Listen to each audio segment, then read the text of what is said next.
واللہ ما طلعت شمس ولا غربت.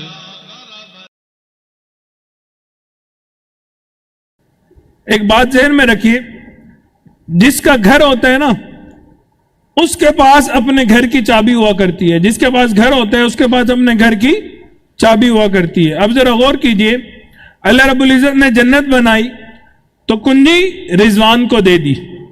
اللہ رب العزت نے جہنم بنائی تو اس کی کنجی مالک فرشتے کے حوالے کر دی.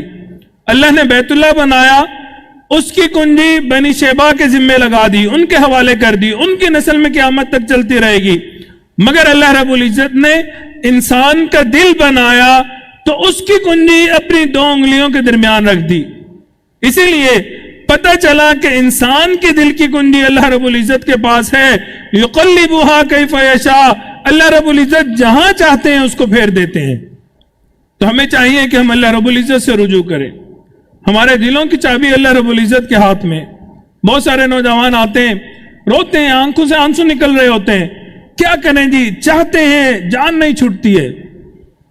مسئلہ کیا ہے؟ مسئلہ یہ ہے کہ ہم نے اللہ سے کبھی مانگا ہی نہیں ہے کہ یا اللہ آپ ہماری جان چھڑا دیجئے. خود کوشش کرتے رہتے ہیں لیکن اس کے بعد تھک جاتے ہیں. نہیں، خود کوشش کرنی ہے لیکن اس کے بعد اللہ سے بھی تو مانگنا ہے. تو یہ جو سیکنڈ پارٹ ہے نا کہ اللہ رب العزت سے مانگنا کہ اللہ تو میری مدد فرما دیجئے، ہم وہ نہیں کرتے ہیں.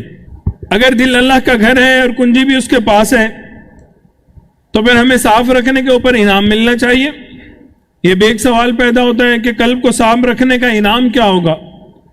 تو مشائخ نے بتایا کہ قلب کو صاف رکھنے کا انعام اللہ رب العزت کا دیدار ہے. قلب کو صاف رکھنے کا انعام اللہ رب العزت کے دیدار ہے. جتنا دل صاف ہوگا اتنی باطن کی نظر تیز ہوگی. آپ غور کریں، ظاہر کی نظر جتنی تیز ہوتی ہے خوبصورت چیزوں کی خوبصورتی اتنی واضح ہوتی ہے. اگر انسان کی نظر صحیح نہ ہو، بلر نظر آتا ہے، انسان کو چیزیں واضح نہیں نظر آتی، بلر نظر آتی ہیں، بھدی نظر آتی ہیں، شارپ نظر نہیں آتی ہیں. انسان پھول دیکھے گا، پھول کی خوبصورتی نظر نہیں آئے گی، بس پتہ ہوگا کہ پھول ہے. انسان نظر آتا ہے، اس کا فگر نظر آ رہا ہوتا ہے، شیڈ صحیح طرح نظر نہیں آتے ہیں. اور اگر انسان کی آنکھ 6x6 ہوگی، پرفیکٹ ہوگی، پھر ہر چیز نظر آئے گی. اسی طرح قیامت کے دن انسان کے دل پہ تھوڑی میل ہوگی تو زیادہ اللہ کا جمال نہیں دیکھ سکے گا، پھر اور میل ہوگی، پھر اور کم نظر آئے گا. جتنی میل بڑھتی جائے گی اتنے پردے بڑھتے جائیں گے.